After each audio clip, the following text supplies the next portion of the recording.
নয়, কিছু জেলার সভাপতি সেগুলো অনুমোদন লাভ করেছে ন্যাশনাল ওয়ার্কিং কমিটির এই বৈঠকে।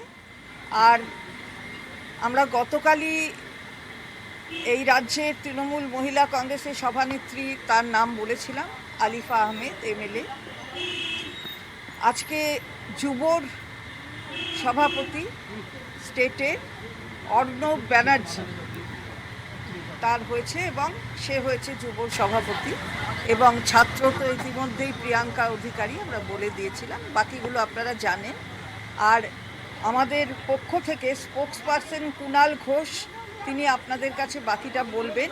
আর আমি আপনাদের কাছে এটা জানাতে চাই যে কুণাল ঘোষ উত্তর কলকাতা জেলা তৃণমূল কংগ্রেসের সম্মানীয় সভাপতি নির্বাচিত হয়েছেন এবং তিনি এই নাম অনুমোদন লাভ করেছেন কার্যকরী কমিটি।